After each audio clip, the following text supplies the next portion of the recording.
Good evening. It is 7 o'clock on the dot, and we're going to call this Planning Commission meeting to order. First item on the agenda is, second item on the agenda is attendance. Bill will call attendance. All right, Member Yashi, Here. Member DeVault, Here. Member Blankenhorn, Here. Member Kissinger, Here. Co-Chair Bishop, Here. Member Bailey, Here. Member Weil, Here. and Bill Cox here. Thank you. Moving on to our third item, we have approval of the agenda for tonight's meeting. This is Member Blankenhorn, I make a motion to approve the agenda. Motion by Plankenhorn, Member Kissinger, second. support by Kissinger. Item 5, citizen comments. Citizens must state their full name and home address per Village Council rules. Time is limited to 4 minutes.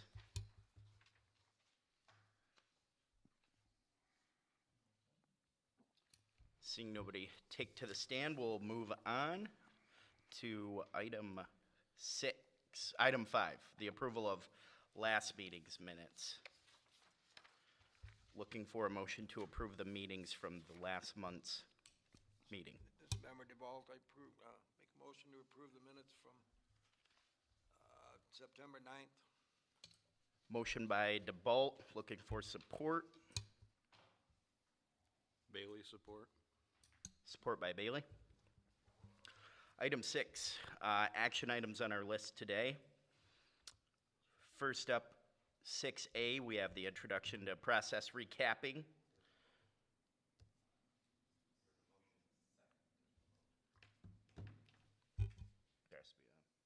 For the minutes. Yeah, just be, Before moving on to item 6, please bear with me, it's my first time chairing a meeting.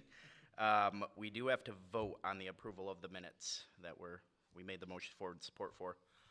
All in favor, say aye. Aye. Any opposed, like sign?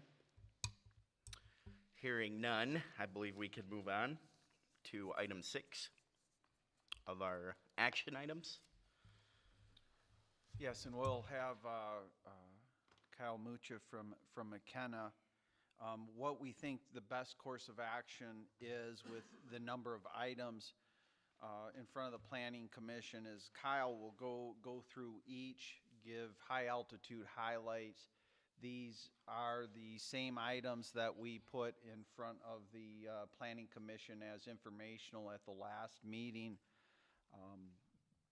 Certainly, after Kyle has completed that, we'll then request the Planning Commission to take a roll call vote. With 2/3 support, we'll enter a public hearing, which was noticed in MLive, and you do have the certification of that notice. We'll enter the public hearing, entertain citizen comments on any of the proposed improvements to the ordinances, and member comments come out of the public hearing and then go through the individual ones. I would highlight for the Planning Commission that the action tonight in front of the board is to recommend to the Village Council, which has ultimate approval on these items, the support for the item, not support for the item, or support with modifications. That's what we're looking for the input on the Planning Commission tonight on each of these. So it might take a few minutes. We appreciate everyone's patience, but after Kyle goes through all of the listed recommended improvements, then we'll move into public hearing and solicit if there's public comment at that time as well. So, yes.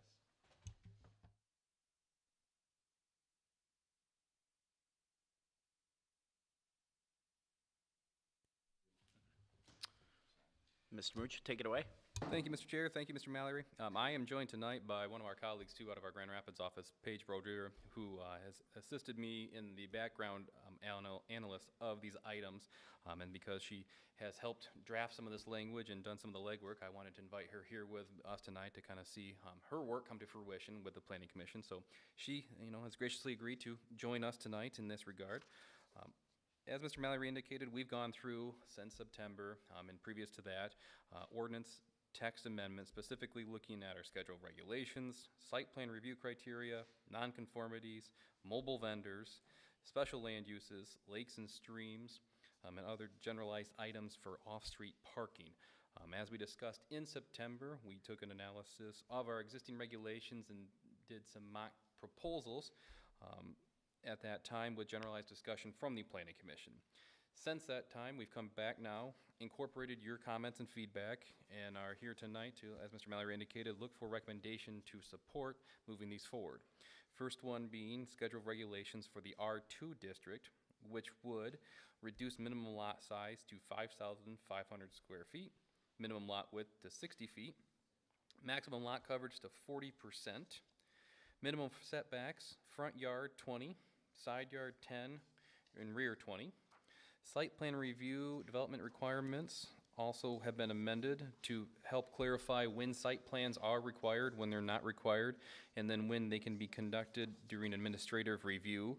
Also giving guidance on what administrative review would look like, what trigger or caps would be placed on administrative review, and then when it would necessitate the review to the Planning Commission. We discussed as well mobile vendors in here. Oh, sorry. We discussed nonconformities after that, helping to modify our language in there that discusses when a nonconforming structure can be enlarged, expanded upon, or rebuilt.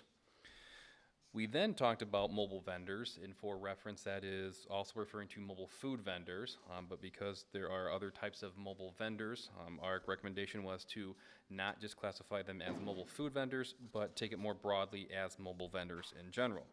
The village does not currently have a ordinance for mobile vendors, so what is before you is proposed language that will be ultimately presented to council, subject to any change from the commission. And this outlines more of when mobile vendors are permitted within the village, primarily within the C1, C2, C3, C4, I1, I2, and I3 districts. From there, we also looked at special land use requirements, requesting that the Planning Commission support the recommendation to remove special land use considerations from the Zoning Board of Appeals and bring that back in-house to the Planning Commission, like 90-some% of other municipalities across the state. That also will help us when we are doing site plan reviews and special land uses, that it ties it to one board and commission instead of having multiple for applicants. Our ideal behind this is to help streamline and make it more conducive to the process entirely. From there, we've also modified the district regulations for setbacks from lakes, ponds, streams, and rivers. Previously, we were at 100 feet, which we found to have over 100 parcels in the village that were within 100 feet of a lake, stream, pond, or river. And our modification suggestion was to 50 feet. We are not beholden to that number, so that is an item we can still discuss tonight after public hearing. From there, we also looked at off-street parking requirements, helping clarify general rules, regulations, change in intensity use, additional off-street parking maximums, review procedures, when building permits are required for them, provisions for parking spaces, and then also the regulations on the number of spaces for the type of use. As Ms. Coney has referenced in the past presentations, we've also gone through and made some modifications to incorporate some of the RRC, which is the Redevelopment Ready Communities, guidelines for bicycle parking, electric vehicle charging stations, and other requirements that are within that program itself. So that is a high-level overview of where we are at with this process. I will pause on any questions from the commission prior to public hearing. Yeah, I've got a question or a comment here. For R2, we also have an R2A that exists in our zoning, and I'm wondering if we would do better modifying R2A to the suggestions rather than R2. And I feel like that would allow us in the future, if village acquires more land, we can keep it as R2 and not only have the option of R2 modified. So, Mr. Cox, in my understanding, we do not have any property within the village limits right now zoned R2A. No, we Everything don't. is It zoned would R2. require us to rezone areas to R2A. I realize that too. Yes. So, because most of the residential areas fall within that R2 district, we felt it more prudent to apply it to existing zoning classifications of the R2 as compared to the R2A. But I open that to discussion. Yeah, my only comment is, in the future, if we annex some more land to the village, then R2 would already be drastically reduced. If we modify R2A to the suggestions and then rezone, we've got areas we've got to rezone anyway. We could rezone those. That's just my comment suggestion. It's open for interpretation to the group if they want to discuss it further.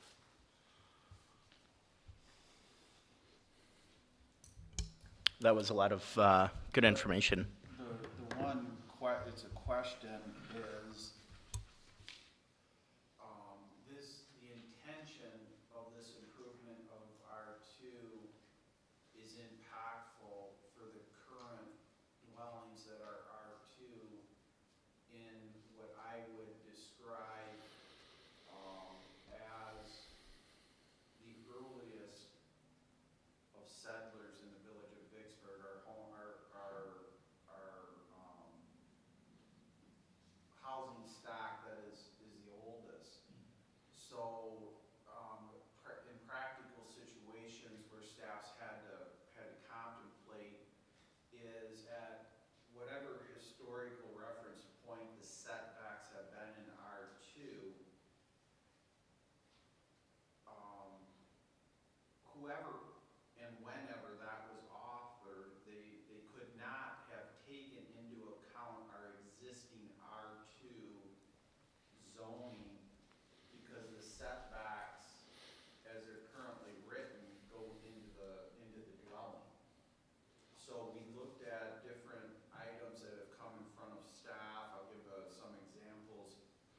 Like on front yard setbacks, an improvement to the front of that dwelling coming out 5 foot, call it a porch or a landing as steps go up, would certainly be an improvement to the house, to the property, but it wouldn't, all of our R2 aging housing is non-conforming to the zoning, so staff cannot approve it, and each one would require a resident to file a variance request, which costs them at minimum $750, which predictably will go up next June because of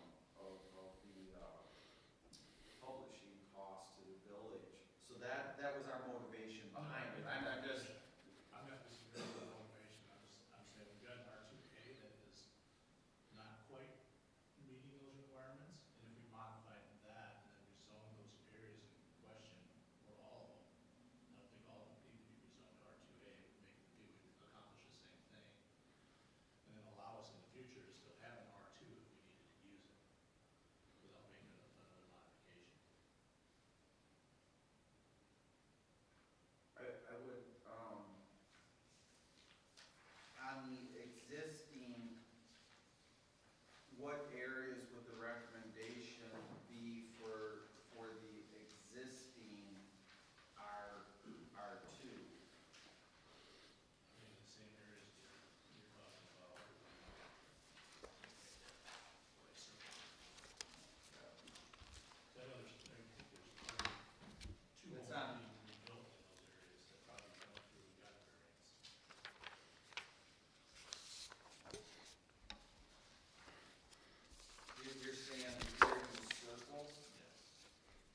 Jim, what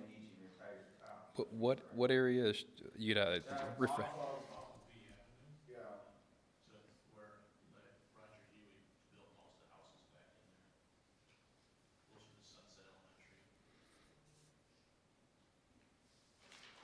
So our current, this map, right, Bill? Yeah, that's all R2. That is R2. That is, that yellow on our schedule regulations comment there, and then north of that into the Centennial Trillium area is R3.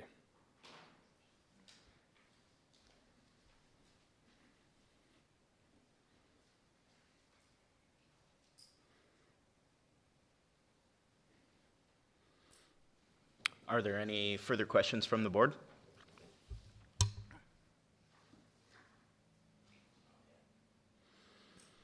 Hearing none, I believe we are going to ask for a motion. No.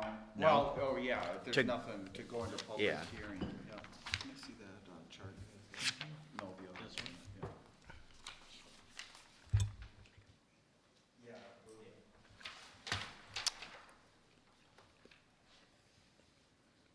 We would like to call for a motion to, and support, and a roll call vote to enter into the public hearing.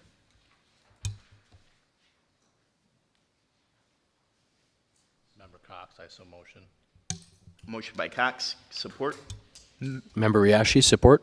Support by Riashi. This takes us to the public hearing. Oh. Now we must do a roll call, though. All in favor of entering into a public hearing, say aye. Aye. Aye. All opposed, like sign. Ne- We're gonna call each name, so. I can do that. Member Riashi? In my 9th year, out of everyone who's done their I'm jumping first the gun. meeting, you're doing perfect. Member Riashi, yes. Yes. Yes. Yes. Yes. Yes. Yes. Member Cox is yes.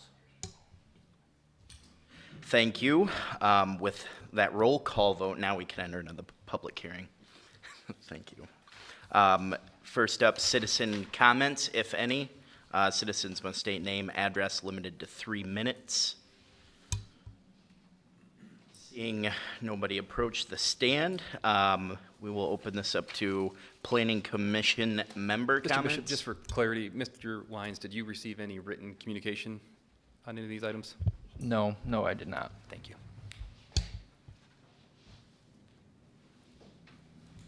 Do any members of the Planning Commission have any comments?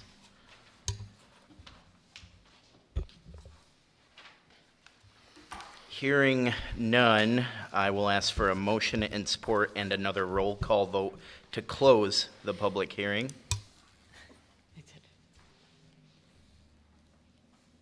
Member Cox, I so motion. Motion made by Cox, Member Riashi, support. support by Riashi. We'll now do a roll call vote. Member Riashi? Yes. Yes. Yes. Yes. Yes. Member Cox is yes. Yeah, it has to be. Okay. Bill, can I see that schedule again? So we're back out of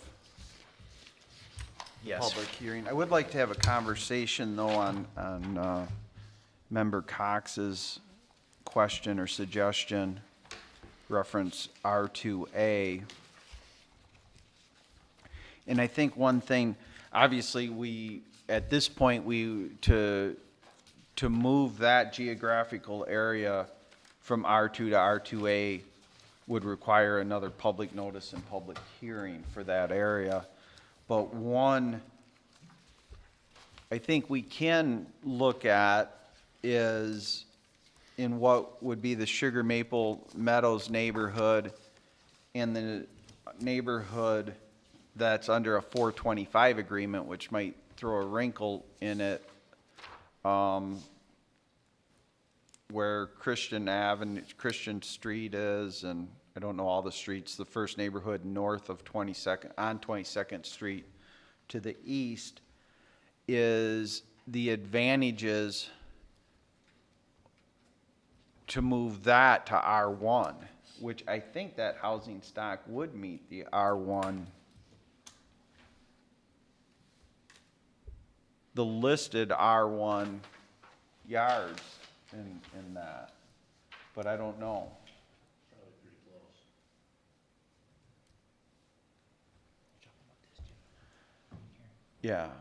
Yeah, so it would move, instead of moving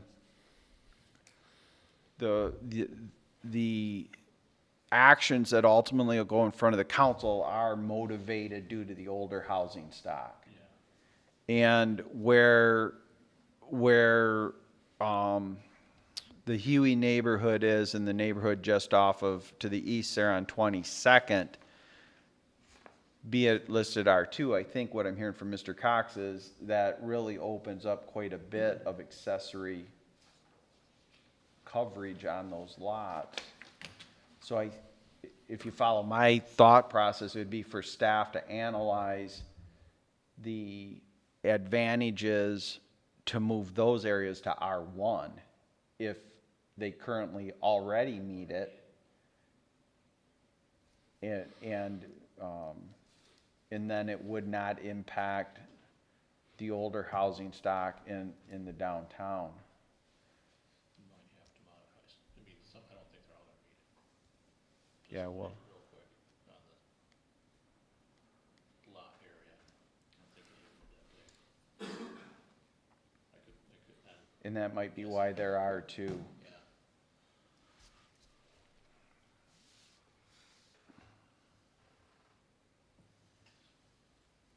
Good to go. I'm just, I guess, Member Cox, what, and I didn't hear any other members, I'm just kind of thinking this out on the, I think there's multiple steps that we'd have to go through again to put that into an R2A versus if,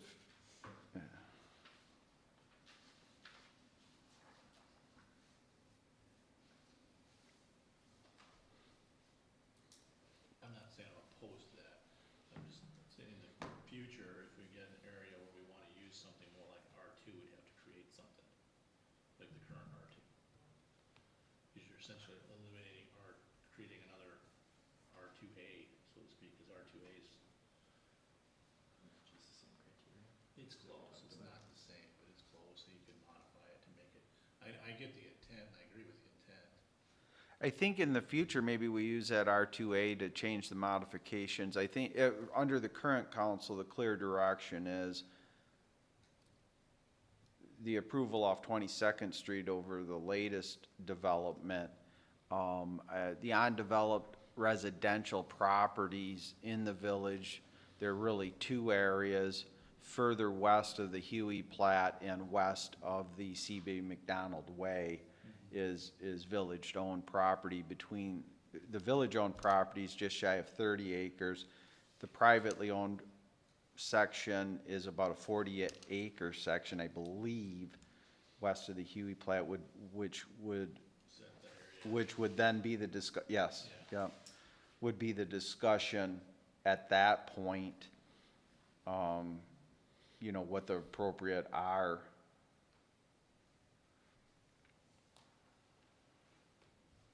would be, but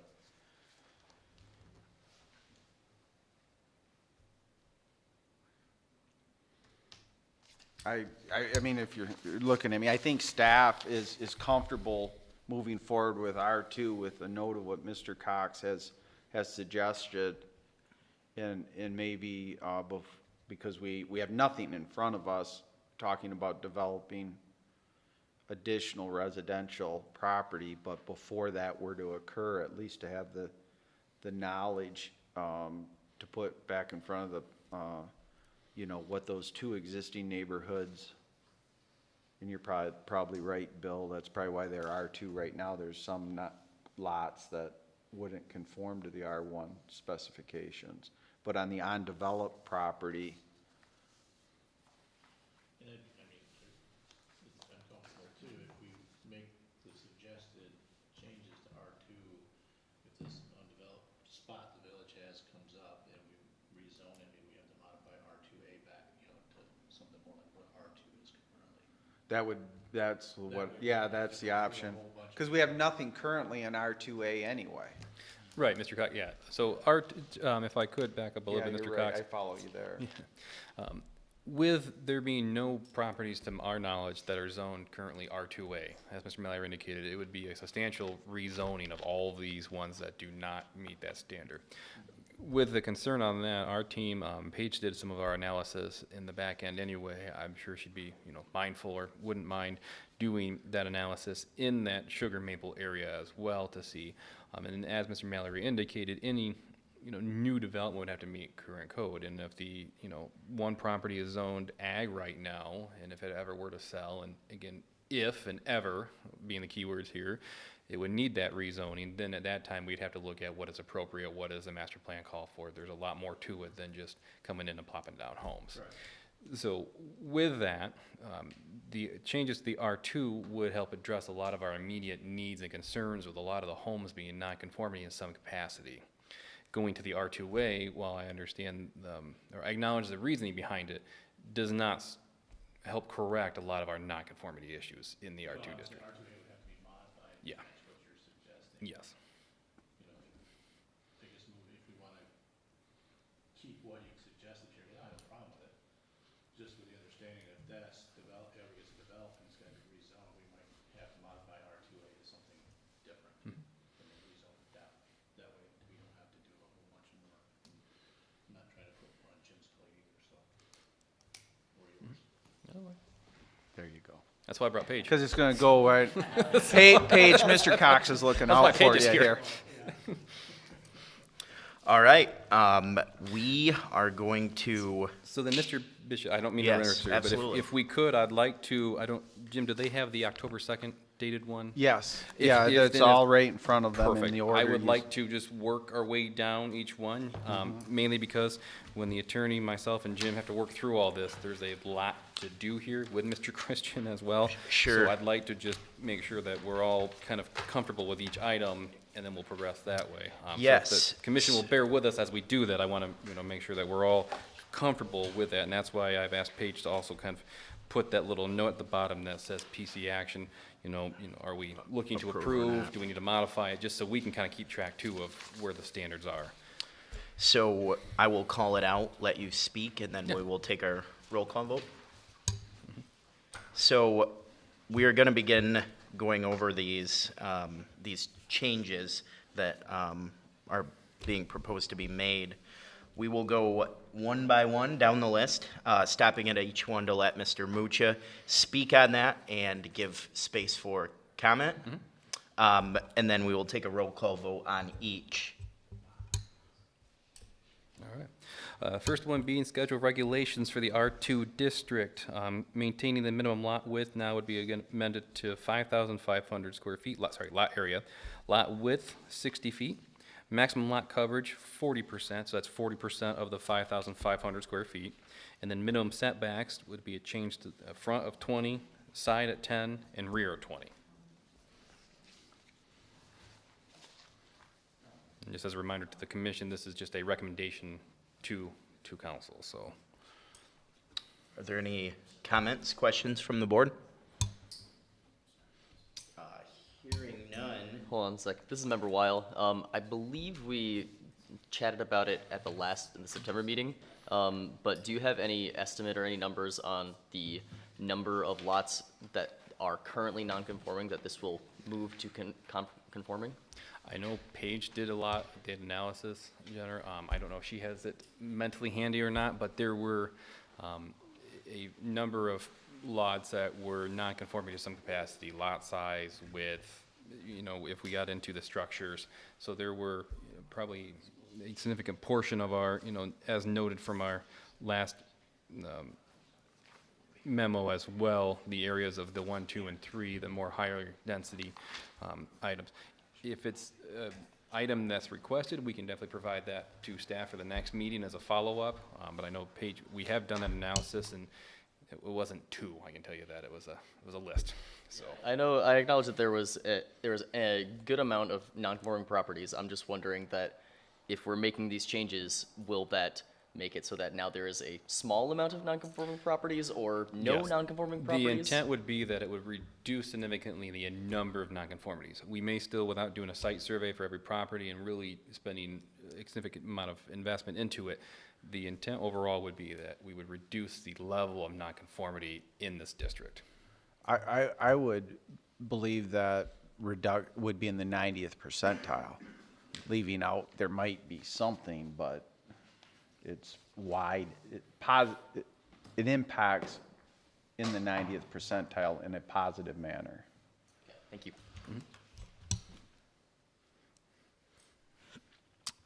Mr. Cox, can you take a roll call vote on our CI on our agenda? Yes, Member Riashi?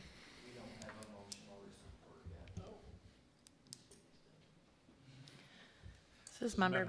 Oh, Cox, go I ahead. support Okay, so each one requires a motion and support each one of them. before a roll call. If we'd like to chunk it along that way, that'd be helpful, just to. we'll go. He has we'll follow. Okay. Yep. So, there is a motion on the table by Mr. Cox. Do we have support? Support from Blankenhorn? Support by Plankenhorn. Okay. Moving on to, Vote. okay, I And- thought we just did this, so then- okay, gotcha. Oh, I've had it off. Okay, I see. He gave me a note. I apologize, you guys. Yeah, well, he gave me one and I had off and on, got me nervous. But it was fun. Okay, okay, you guys, resetting here, we do need to take a roll call vote on that to move on. Mr. Cox? Member Riashi? Yes. Member DeBalt? Yes. Member Blankenhorn? Yes. Member Kissinger? Yes. Co-chair Bishop? Yes. Member Cox is a yes. Member Weil? Yes. Member Bailey? Yes. Mr. Bishop, that helps you having to save to do, a motion for 15 amendments at the end, so that's helpful to kind of work through this. Understood. Thanks. Of course. Thanks for the guidance, everybody. We will get through this. So now we are moving on to Chapter 475, Section 475-31, Site Plan Review, Developments Requiring a Review. Yes, sir. So again, this would amend our detailing when site plans are required, when site plans are not required, and then offering administrative review and then criteria for administrative review. Are there questions or comments from the board?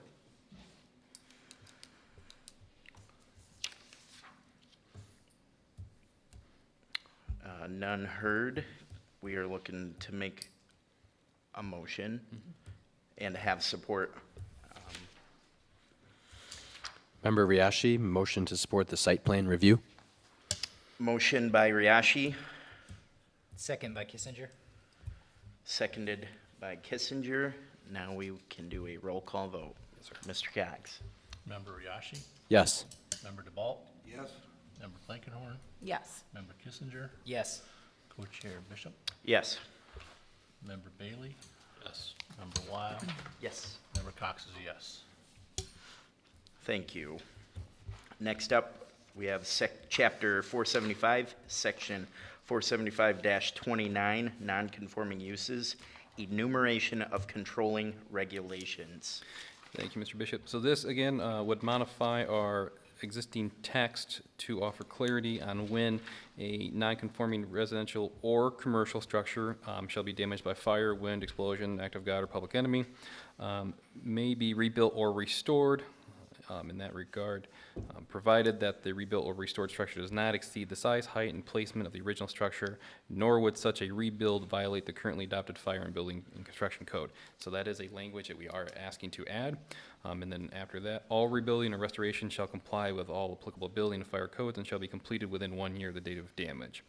So this helps clarify. Beforehand, we had two different standards, one for commercial and one for residential. This would allow us to also incorporate any adopted fire and building codes into our nonconformity section. Thank you. Comments, questions from the board? Just for clarification, if they do not build within that 1-year window, this exemption of nonconformity is, they have to then conform on that plot of land, correct? Yes. Okay. And typically, Mr. Kissinger, most homeowners would work with staff to some regard in that. We just would not want to see a legal, what's called a legal non-conforming structure be damaged, it sit vacant and unused for years on end, and then after, multiple years, the owner come back wanting to rebuild that, that time lapse has passed. So. Do we have any other questions from the board? If not, I will ask for a motion and support to amend Chapter 475, Section 29. This is Member Blankenhorn to make a motion to support. Motion by Plankenhorn, Support by Bailey. support by Bailey. Mr. Cox, would you take a roll call vote? Member Yashi? Yes. Member DeBolt? Yes. Member Blankenhorn? Yes. Member Kissinger? Yes. Co-chair Bishop? Yes. Member Bailey? Yes. Member Weil? Yes. Member Cox is yes. Thank you. Moving on, Chapter 263 regarding mobile vendors. All right, thank you, Mr. So as we indicated, previously and in September, the village currently does not have any provisions for mobile vendors, one being mobile food vendors or mobile, service vendors in general. So this creates regulations and ordinance requirements for mobile vendors, again, with our intent of keeping it broad to encompass not only food, but also other service types. As I indicated, we have no standards for it currently, so this would be a new ordinance language into the zoning ordinance.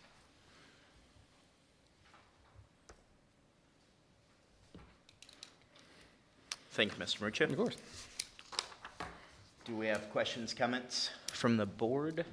How is the permitting and authorization going to be carried out? Is it going to be done through like village website or Through staff. through staff? So each time somebody wants to pull in a food trailer, they should be doing that, applying? Yeah, they'd have to apply, and it would come to us. Okay, is the application going to be on the website or, Yes, okay, I mean, it'd be some timing before it is. Sure. So. well, I just was wondering if your inbox was gonna get flooded with mobile vendors. No, it might, but overall, and especially if, they're, the council would be involved in this, especially if someone, let's say staff, denies it. But our general philosophy is that food vendors, more likely than not, it would have to be a unique situation for a food vendor to be approved on a non-event day. We're not going to, I should say, we don't view it as advantageous to put food vendors in parking lots next to brick and mortar tax paying food and dessert eateries within our village, and give that 100% control to a property owner. So this ordinance will give us the strength to tell that property owner that mobile vendor isn't approved to be there. And we've had that situation in the last couple years where property owners who aren't in the restaurant business have allowed food vendors on their property directly next to brick and mortar businesses, and that's something we don't think is advantageous for the long term of the village. Now, Ms. Blankenhorn, under item number, or bullet point 2, under permits and authorization required, the third paragraph down there, an exemption to the requirement for permit may be considered by the village if the vendor is taking part in a village-operated event or contracted by the village. So like our Berg Days would not Sure. be subject to this because it's a village-sponsored event. Okay. These would be for private property, as Mr. Mallory indicated, who are seeking to establish. Yeah, and even then, on Wednesdays, it needs to be approved by the village. So because it might be a Bird Wednesday, doesn't mean universally someone else can have.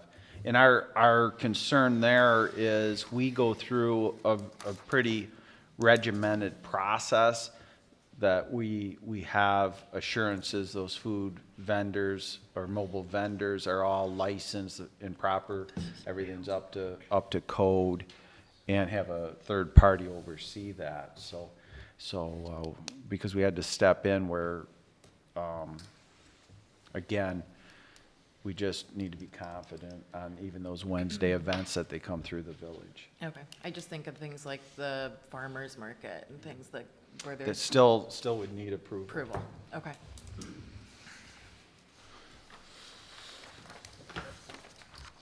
Any other further questions from the board? If not, we are looking to make a motion with support to insert new chapter 263 into our ordinances. Is Member Weil supporting? Whilst Motion. motion support. Motion made by Weil, looking for support. Member Ryashi, support. Support by Riashi. Mr. Cox, can you take a roll call vote? Member Ryashi, Yes. Member DeVault, Yes. Member Blankenhorn, Yes. Member Kissinger, Yes. Co-Chair Bishop, Yes. Member Bailey. Yes. Member Weil, Yes. Member Cox, yes. Thank you, Bill. Moving on to chapter 475, section 475-24 regarding special land uses. Back to you, Thank you, Mr. Muccia. Bishop. So this is, again, to remove the special land use approval process through the zoning board of appeals and bring that in-house to the planning commission, similar to how site plans are operated. So we're looking to amend the ordinance that references the zoning board of appeals as the approving body for special land uses and changing that to the planning commission. Thank you, Kyle. Do we have questions, comments from the board? Hearing none, we are looking to make a motion and get support to amend chapter 475, section 24 regarding the special land uses. Member Kissinger, motion to approve? Motion made by Kissinger, Support from Blankenhorn? support by Blankenhorn. Mr. Cox, can you please call a roll call vote? Member Ryashi, Yes. Member DeVault, Yes. Member Blankenhorn, Yes. Member Kissinger, Yes. Co-Chair Bishop, Yes. Member Bailey, Yes. Member Weil, Yes. Member Cox is yes. Thank you. Next is chapter 475, section 116.A, supplementary district regulations, setbacks from lakes, ponds, streams, and rivers. So our current standard is 100 feet, which we've noted in the past for some of our commercial sites across the village and others, that makes over 100 parcels impacted by this regulation, some of which almost make it unbuildable because of these setback provisions. So our initial recommendation was to reduce that down to 50 feet, which would then allow construction to within 50 feet of that high water mark. That's in addition to any of the district regulations. So we have two. So if you're abutting a lake, stream, pond, or river, you have to be 50 feet on top of whatever zoning district you're in as well. So I'm not beholden to 50 feet. That was just our initial proposal there, and that is in the intent just to help protect any of those, water bodies from any adverse impact from construction or development. So I do welcome comments from the commission on if you would like to maintain 50 or, suggest an alternative. Member Ryashi, how did they land on 50 feet? I cut the 100 in half. Is- No, Our understanding with Mr. Mallory and I, when we've gone back over some years, is we believe the intent was to obviously protect streams, lakes, ponds, and rivers. We do not know where the 100 feet came from. I think we looked for months and do not know how that became established at 100 feet. But in order to still help protect or promote the intent of what we believe they were trying here, that's where we're proposing the 50 feet. I did not do an analysis to see how many parcels that would impact, but if someone were to, let's say, need a variance from that 50 feet, it's a lot less of a variance needed from 50 feet than from 100. So We do know, and this came up when it came in front of the planning commission a couple years ago for the expansion to where Apple Knockers is now, that it was over 100 properties impacted by this 100-foot rule where there is a stream or waterway. And the majority of those properties, unless I stand corrected, I believe the 100-foot, again, put you in the dwelling. So 50-foot predictably would be at least in the yard somewhere. Is there like an environmental standard? So we did reach out to our village engineer.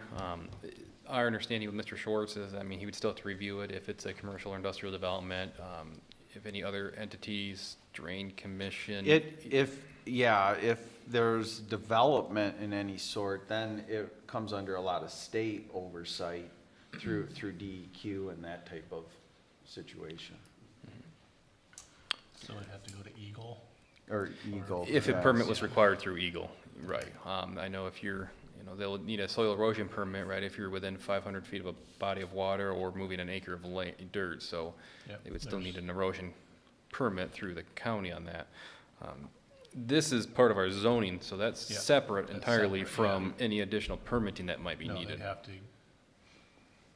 they couldn't use the zoning as the only reason they can do this. They'd have to go through, say, Eagle, and that can take a while. Yeah. But Nick, to your question, we thought it might be prudent to still protect and promote the intent of what this was. But there too, that was up for discussion last time as well, of where we wanted to see if we wanted to do, 50 feet or lower. We don't want to obviously make it too low that now we're right on top of the water, but there again, I welcome comments and, insight from Mr. Mallory too, because he deals more with the residents on this on a day-to-day basis than I do, so. What would be the backup ordinance for this? Like, say, are most of these properties in like an R2 situation? Like, I'm looking at some of which just I know, like on the Mill Pond, that are R2, they're yellow on the map. What's the ordinance for R2? Is it? So if it gets we approved, we're approve, gonna be it'd 20 feet. 20, okay.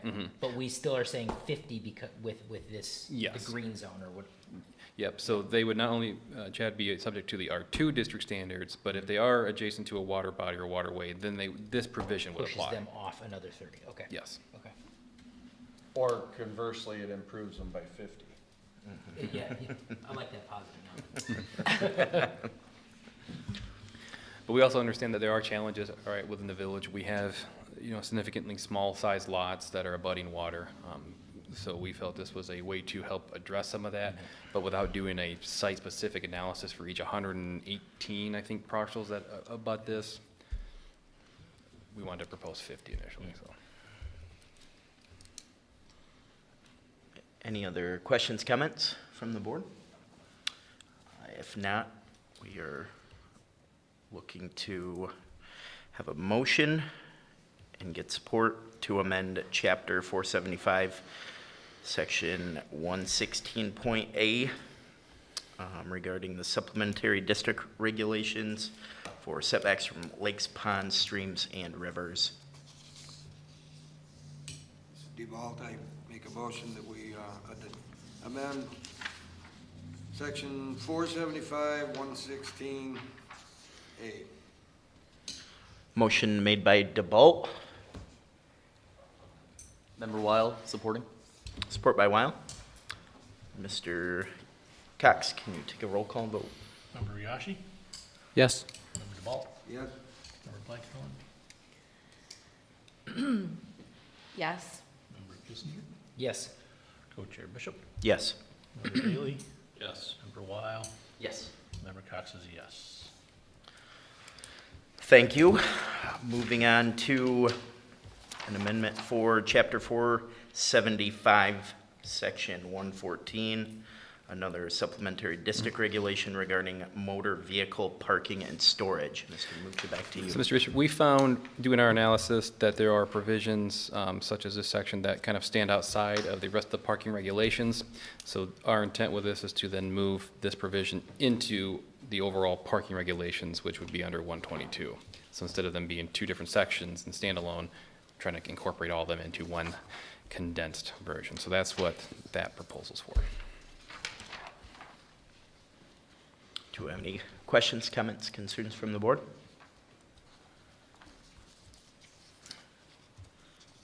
On the table is a requested amendment for Chapter 475, Section 114, supplementary district regulations for motor vehicle parking and storage. Looking for a motion and support.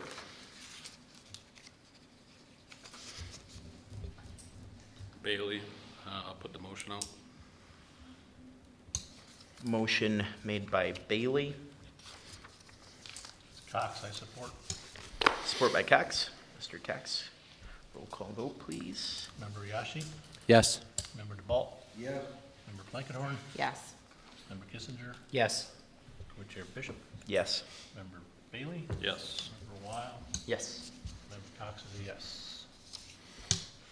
Thank you. Moving on, Mr. Mucha. Yeah, so we are now under 475, 122, property owner's Yes. responsibility. We are advocating to add some language in there to talk about general applicability, change in use or intensity, additional off-street parking, maximum parking, review procedures, location, residential parking, storage and repair prohibited, and then also banked parking. And I will try to be expeditious to be aware of your time tonight, so. Do we have any questions, comments from the board? Hearing none, I'd like to ask for a motion for an amendment to Chapter 475, Section 122 regarding off-street parking.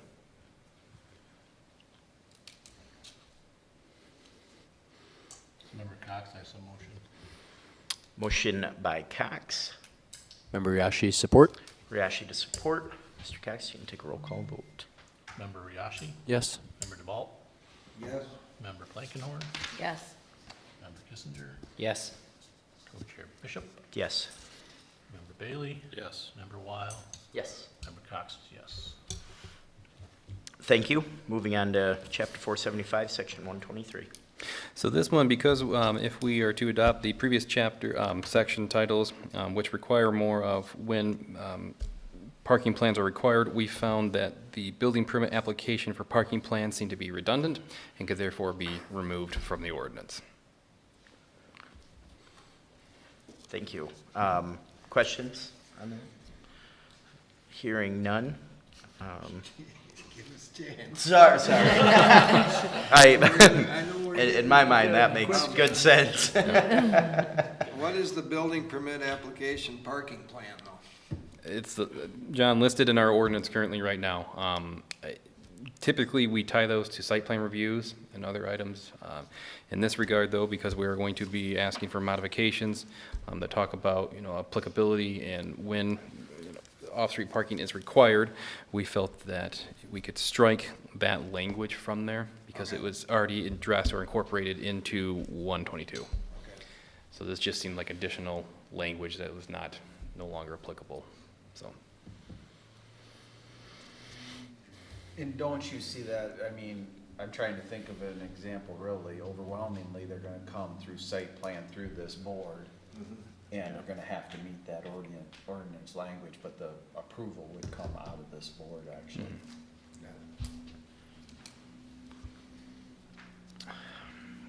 Any other questions, comments?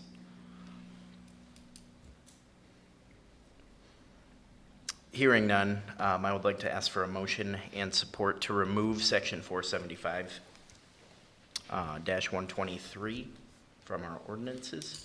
Member Riashi, motion to remove 475-123 from the ordinance. Motion made by Riashi, Kissinger, support. support by Kissinger. Mr. Cox, please take a roll call. Member Yashi? Yes. Member DeVault? Yes. Member Blankenhorn? Yes. Member Kissinger? Yes. Co-Chair Bishop? Yes. Member Bailey? Yes. Member Weil? Yes. Bill Cox says yes. Thank you. So, Mr. Bishop, on 124, not to override you, sir, I do apologize. It looks like I did not include a definition in here for commercial vehicle, so I would be recommending at this time that the PC just take no action on this item. We can address commercial vehicle definition in future amendments and items like that. So I did not give you a definition to review, so there's really no motion on. So I apologize on that one, that was missed, but it's not, it will be an item we will like to address in the future, but it's not germane and critical to tonight. Understood. just- So we will push that to, So my recommendation would be we take no action on that at this time. Okay. Can the action be, we add the definition? Right. And go still, since it's been public noticed, go, if the planning commission's comfortable with you adding the definition prior to it going in front of the council and they receive that I am definition? happy with that, Mr. Mallory, as well. I just didn't know Do the you follow direction. what I'm saying? My recommendation would be the motion for staff to add the definition. It would be supplied in the packet to the council and still presented to council for approval, so we don't have to come back to it with a separate public hearing. yes, that makes sense. Thank you, Mr. Mallory. Will that be an end of meeting motion or do it now? Yeah, I would say. The motion would be, as Mr. Mallory indicated, to, allow staff or, Sure. Permit staff to create a definition for commercial vehicle and Still, yes. On the table, we are looking for a motion to add a definition of commercial vehicle, but still pass this on to village council for approval once updated. Probably didn't say that very clearly, but if we need to. I understood that. Okay. Updated with the definition. Yes, yes. So we, as Mr. Mooch said, we're missing the definition. The motion is going to be to ask to add that definition, but still pass this amendment off to the village council meeting. Yes, sir. Thank you. Sounds like a great motion, Mr. Bishop. Thank you, sir. This is Weil. Motion to approve section 475-124's amendment with the stipulation that staff add the definition for a commercial vehicle to the amendment. Motion made by Weil. Thank you. This is Cox, I second. Support by Cox. Mr. Cox, can you take a roll call vote? Member Yashi? Yes. Member DeVault? Yes. Member Blankenhorn? Yes. Member Kissinger? Yes. Co-Chair Bishop? Yes. Member Bailey? Yes. Member Weil? Yes. Member Cox says yes. Great, thank you. Moving on to chapter 475, section 125, regarding off-street parking around parking areas, spaces, and lots.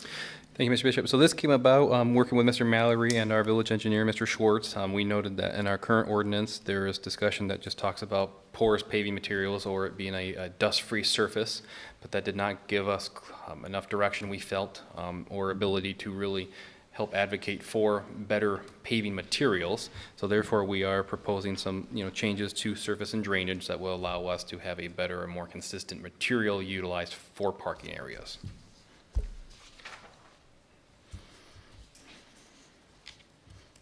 Thank you. Do we have questions, comments from the board?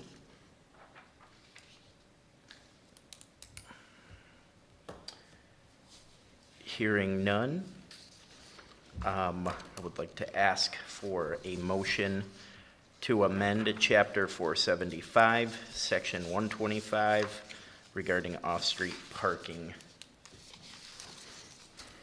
Mrs. Kissinger, make a motion to approve. Motion by Kissinger. Can I have support? Bailey, support. Support by Bailey. Mr. Cox, can you take a roll call vote? Member Yashi? Yes. Member DeVault? Yes. Member Blankenhorn? Yes. Member Kissinger? Yes. Co-Chair Bishop? Yes. Member Bailey? Yes. Member Weil? Yes. Member Cox says yes. Thank you, Mr. Cox.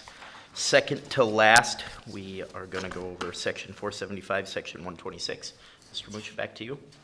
Yeah, so the next page we have on this is 125, parking areas, spaces, and lots. We're advocating to remove 125C from the parking ordinance and place in a lighting standard. There is provisions in our current ordinance that talk about parking lot lighting, and we feel that'd be more prudent to have in its own provisions instead of within the parking regulations itself. So that would be an item that we would like to take out of one area and place into a new as well. Or make it its own standalone category in there. We'll wordsmith that, but we felt it did not really fit with the regulations that are in there under the parking umbrella. Just for clarity, I misspoke. It looks like we're gonna have 3 changes We're getting there. Yeah, to this, we're getting to there. this one section, so my So would you my like me to apologies. move through? We can do all 3 at once. Is that all right, Mr. Mallor, or do you want to take The each of advice these? I received, each one needs separate Okay. to move forward. Well, fortunately, we're getting good at it.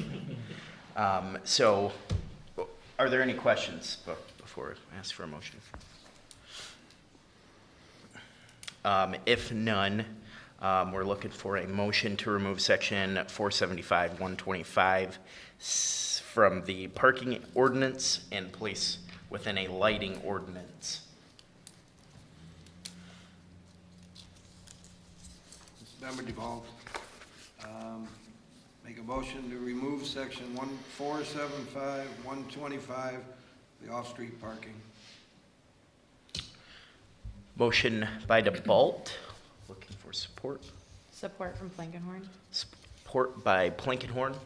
Mr. Cox, can you take a roll call vote, please? Member Riashi, Yes. Member DeBalt, Yes. Member Blankenhorn, Yes. Member Kissinger, Yes. Co-Chair Bishop, Yes. Member Bailey, Yes. Member Weil, Yes. Member Cox is yes. Thank you, Mr. Cox. Moving on.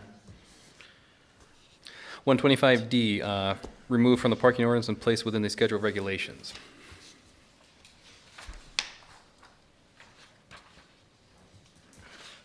Is there any questions from the board on that one? Removing that, moving it into the schedule of regulations?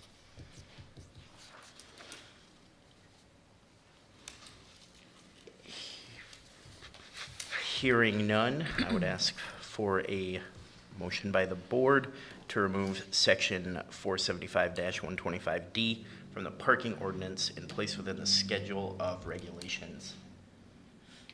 This is Member Blankenhorn. I make a motion to remove section 475, 125D. Motion made by Plankenhorn, Deval, I support. support by DeBolt. Mr. Cox, you can take a roll call vote, please. Member Riashi, Yes. Member DeBalt, Yes. Member Blankenhorn, Yes. Member Kissinger, Yes. Co-Chair Bishop, Yes. Member Bailey, Yes. Member Weil, Yes. Member Cox is yes. Thank you. Thank you. 125G, we're asking to include the minimum size required for off-street loading and unloading areas, and then to amend that, and then to remove the sentence from 125G that states loading, unloading operations to be carried on entirely within the lot area of the use it serves.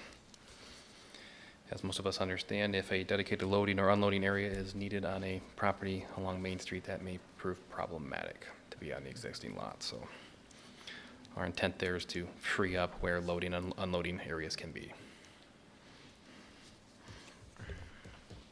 Are there any questions from the board or concerns here?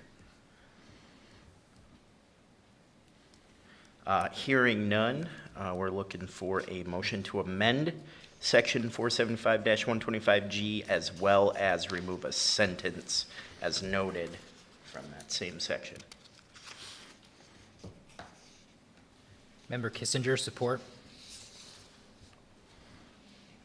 Oh, Member Kissinger, I make a motion to support as Member- stated. Sorry. Member Riashi, support. Thank you, guys. Mr. Cox, would you take a roll call vote? Member Riashi, Yes. Member DeBalt, Yes. Member Blankenhorn, Yes. Member Kissinger, Yes. Co-Chair Bishop, Yes. Member Bailey, Yes. Member Weil, Yes. Member Cox, yes. Moving on to section 425-126, Mr. Mucha? Y'all want to stand up for a minute and stretch? This is our last one. This is, thank you. So as we've gone through, our team has gone over the minimum parking requirements within the ordinance itself. We're asking to modify the table, create more of a table for the required parking. You'll note as well in the packet, the right-handmost column offers an idea to the commission on if that will increase or decrease the parking requirements for the, that existing standard. Notable, we asked to increase the single-family and two-family required parking from 1 space to 2. We all understand a lot of, most single-family homes have 2, 4, 8, 6 cars, however many people. So what this would ask for is to have 2 dedicated spaces for each single-family home for that. Multifamily increase from 1.25 spaces per unit to 2 spaces per unit. Again, with the intent knowing that we probably have 2 people, 2 vehicles driving, most likely with a multifamily, or if they have children driving. So this would, not trying to overpark, but would ask that there would be additional considerations in the parking ordinance for multifamily. We're looking to decrease the municipal building or facility parking requirements. We did amend the place of assembly, theaters, dance halls, and so forth to be modified a little bit upwards. No changes to schools from our current ordinance. A decrease in senior high school institutions of higher learning parking requirements. Under commercial uses, no changes to hotels and motels, no changes to restaurants. Supermarkets, we did propose a change. It was based on the level or the floor space, based on the number of floors. We are asking just to make a standard of 1 space per 200 square feet of usable floor area. So that would be a decrease in parking requirements. Also providing some additional standards for wholesale showrooms, service establishments, and then as we get into office industrial uses as well, decrease the office for business and professional space requirement from 1 to 200 square feet to 1 to 250.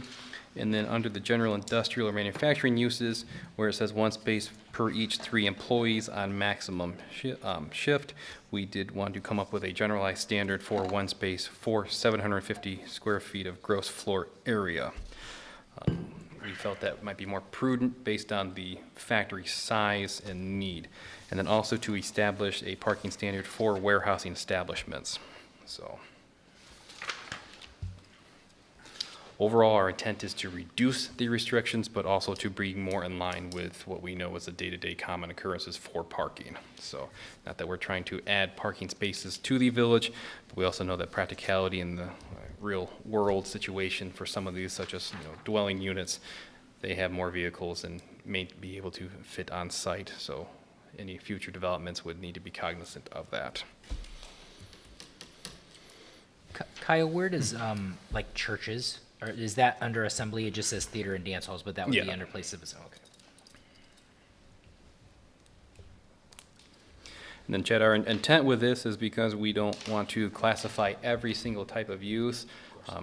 Staff would have the ability then to review this and see, okay, what is a proposed use and what is it most like within our parking regulations, and what does it closely resemble, and they would apply that standard to it.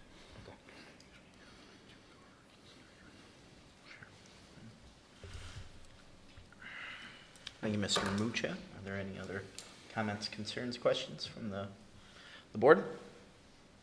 I had a question on the senior high schools and institutions of higher learning. It says, I'm trying to read the proposed alternatives, and it seems like it's a drastic increase instead of a decrease in the restrictions, because we go from 1 space per employee and 1 space for each 5 students to 1 space per classroom and 1 space per 4 students. Additionally, 1 space for every 3 seats in the public assembly spaces. That seems like a much larger requirement for parking spaces. So where are we at here? We had provisions too, Jenna, for stadiums and outdoor seating, so we're combining them into one. So overall, my inclination is that we'll be decreasing. We're changing language from 1 space per employee, understanding that most classrooms have 1 employee, so I'm trying to amend it to be more cognizant of a per classroom style in that regard. And then yes, as there are spaces for students, we know with high schools there are students driving, so. And am I correct if, under the current, you would not only need the one per employee, one per 5 students, but then the stadium would cause how many are needed for the stadium in addition to that, where the new one utilizes some of those same parking spots in the count? Do you follow that, Mr. Weil? And that, I probably confused you more. That's how we get a reduction. But then also I had a question on schools aren't subjected to come to the planning commission. Are they required to? They do it to the state. So, Mr. But Malley, would the parking ordinance still would govern how many? The state goes by a different standard. So the state would be, schools would be beholden to the state. We would advocate that they be cognizant of our ordinance in that regard and what we'd like to see from them, but you're right, they are beholden to the state code regulations. So, thank you, Mr. Mallory, that applies but doesn't. In past dealings with local school systems, they've come to the municipality, asked for the regulations, try to get in line with it so that way they're still a good neighbor, but ultimately, you're right, they are subject to the state, so. Yeah, as long as I've worked here, the school's never approached us about any of their modifications ever one time. I'm not beholden to it, Mr. Mallory, so if the commission even would like, we can strike schools as well, but knowing that it would be more of a guidance to them of what we'd like to see. I have a question, Mr. Mucha. As attendance increases, how often is it, I would say, noted on how many parking spaces are needed at a school? And is that something that is asked by, So I'm that probably would going tie down back a to Mr. rabbit hole Mallory's here. item of, it would be up to the school system, Okay. right? So, Say again, they don't increase parking spaces unless they have to. mhm. The state's not gonna check unless they do an addition. Understood. Yeah. And then Yeah. there's a site plan review that they have to go through, which would dictate that, so. Okay, thank you. Do we No, have but thank any- you, good questions. We're trying to give some guidance on this. Others, obviously, as Mr. Mallory pointed out, would not be applicable to us because we're not mandated by them, so we're regulated by them. So. Sure. Well, thank you for the explanations and answering of questions. So, Mr. Mallory, not to put you on the spot, sir, but would you be more inclined to have us remove schools, so that way it's less Well, confusion? I'm just, now that I'm thinking about it, I don't know why we have that oversight. It's not oversight, they just follow the state guidelines, and the state has the inspection of them. In my experience, locally, we got involved by not allowing parking off the, shoulder of like Boulevard for Sunset Elementary. It was a safety and we work well with the schools, so I don't know, Mr. Cox, through your experience, The only thing I've ever had the state look at, parking lots, handicap spaces, just to count them and make sure that they don't do an overall. right, I think it's They on do this, an initial review. yeah. Once it's done, they just come back and they make sure your handicap spaces are there and your access is there. Are we planning to ask for a motion to remove schools from this amendment to be made? I don't know if it has to altogether? be removed, but I would like the board to know that you aren't gonna see a site plan review on a remodeling Yeah. expansion of any of the schools that fall within the village because it's under the state guidelines, so it wouldn't come in front. I don't think it hurts, I think Now, it would come before us if it's like a private entity who's not regulated by the Sure. state, then our Sure. regulations would Understood. impact. So, Oh, okay, so this could have meaning then if there was a private educational something built in the village. Okay. Are there any other questions coming from the board? It looks like it's our last one. If there are not, I would like to ask the board for a motion to amend section 475-126 to read as follows in the chart that was provided in your packet. Member DeVault, I make a motion that we amend section 475-126 to read as follows. Motion made by DeBolt. This is Cox, I second. Seconded by Cox. Mr. Cox, can you take a roll call vote, please? Mr. Yashi? Yes. Member DeBall? Yes? Member Blankenhorn? Yes. Member Kissinger? Yes. Co-chair Bishop? Yes. Member Bailey? Yes. Member Weil? Yes. Member Cox is yes. Thank you, Mr. Cox. Next on our agenda, we have village-wide rezoning, and I believe that is mentioned in the memorandum. So within that, as we've discussed over some, time, the village has undertaken an analysis of properties throughout our municipal boundaries that, are better suited to different classifications of zoning districts than what they currently are. One being the Shell gas station is currently, zoned residential, but it's a commercial entity. There's others within here too that we're asking to, do some cleanup on, that, one being on Spruce Street, that's a multifamily or, multiple tenant housing complex, but is currently in the industrial district. So that doesn't fit well. So within, past packets, we've provided, an analysis of the address, parcel number, the existing use, just for, benefit to the planning commission, what our future land use in the master plan calls for, and then looked at the existing zoning and then proposed zoning. The significant changes, I think, on some of these would be our properties that we consider to be split, which are a lot along Mill Street, which have a dual zoning classification of residential R2 and conservation CP. That conservation is in the back edge along the pond area. It is just a sliver of the parcel, but it still is dual zone, so then it would be subject to two different zoning regulations.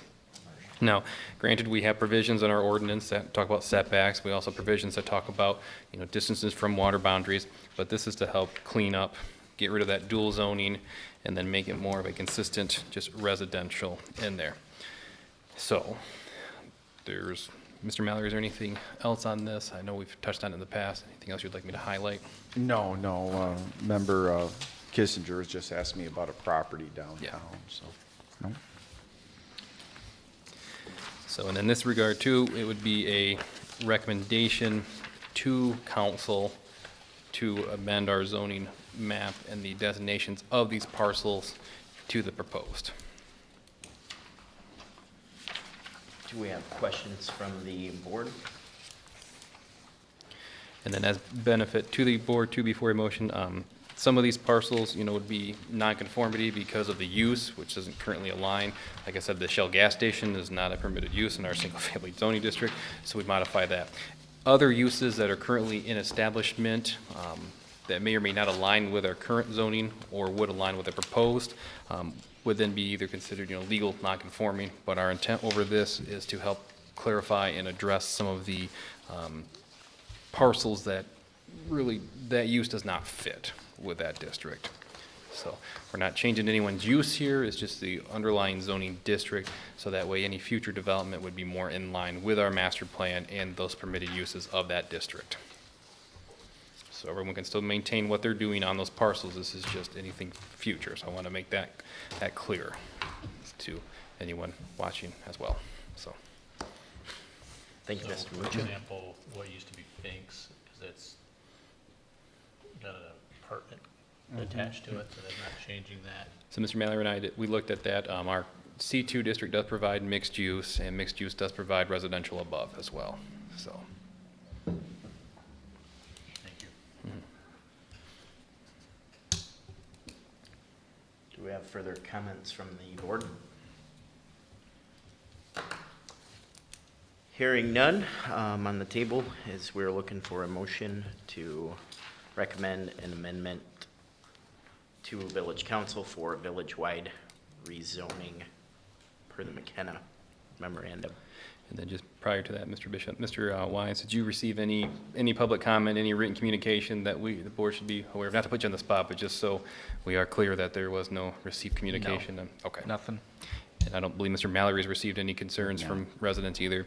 We did duly notice it, put an ad out in the Gazette. We noticed everyone within 300 feet of all these properties.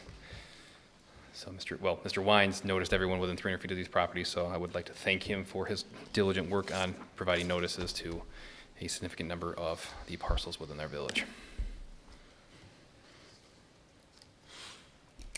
Awesome. We do have a motion on the table, or we're looking to have a motion on the table.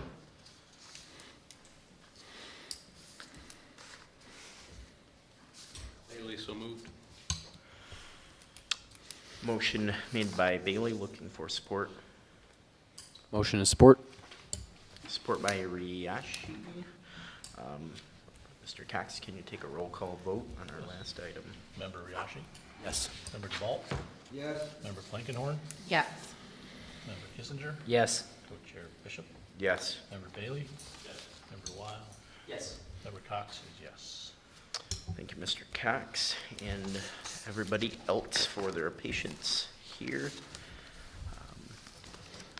If I can say, and I wanted to say at the end, I know obviously we're heading into 90 minutes at this meeting, but I appreciate the board's thoroughness in this. And from my viewpoint, out of everything we've done in the past, well, going on 8.5 years now for the village, this truly is in the top 3 most significant. We're going from antiquated, non-common sense ordinances to getting, I mean, this has been in the works 18 months at least, 3 months in front of the different boards, multiple times in front of the council. It was a big 2 years ago coming out of the strategic plan was to clear up a lot of this, and this is a giant step forward, moving to the ultimate recommendation of approval from the council. So I thank you for your time and diligence in this matter. It's going to mean a lot in the future for the village, so thank you. Yes. Thank you. Moving on to item number 7, the DDA agenda. Yes, having said we entered the 90th minute, hopefully I'll be done by the 92nd. Mainly it's Okay. it's the date of the events we have distributed. These events are typically in excess of the totality for the year, about $50,000. We do significant sponsorships. We've just sent that out. We found instead of asking for each individual event, to ask for the season of events. So this would go through the end of Berg Days 2025, but they would cover Christmas in the Village, Saturday, December 14th. We are going to lead an Iceberg Festival for February 22nd. The Berg Birthday Celebration, which would be a half-year birthday celebration, I think it's 152 and a half, will be May 17th of 2025. Berg Days of Summer will start on June 11th. This is the unique year. The Berg Days, the first one will be just prior to the car show, which will be that weekend, and they'll go through August 13th, reserving 2 of the dates for makeup for weather and that. So answer any questions about any of the events that listed out for the DDA. Jim, I'm just curious, Iceberg Festival being pretty late in February, I mean, has there been any thought to move that into January at all, kind of in the middle of winter rather than when people are thinking close to spring, or no? Well, we looked at the calendar in February. We didn't, we know there's a significant event out in South Haven at the end of January. Then we had Valentine's Day, and I'm in tune to this in my 32nd year of marriage here, so everyone knows, is on the Friday this year, so we wanted to stay away from that. The following weekend was the Super Bowl, so we wanted to stay away from that, and that's how we ended up with the 22nd. So, but it was all the dates were discussed for the month of February, and then we just knew to try to stay away from the South Haven one at the end of the month. Thank you, Mr. Mallory. Moving on to the village manager report. Yeah, the last thing is, we'll give you a copy of the DDA updated plan. It's an RFP, request for proposal. We'll be sending out, next month, but it'll come to this board first. Hopefully, have it posted, after, probably the 12th, to go with the Parks Plan RFP, and then go through a comprehensive update of our downtown development plan. Thank you, Mr. Mallory. Item 9, open up the floor for member comments.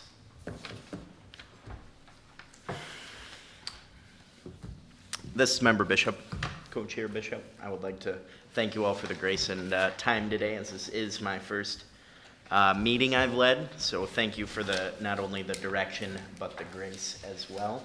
Great job, Member Bishop. Thank you. And thanks to the McKenna team. Thank you for coming all the way from Grand Rapids to be in support with us, and obviously Mr. Mucha continued support there.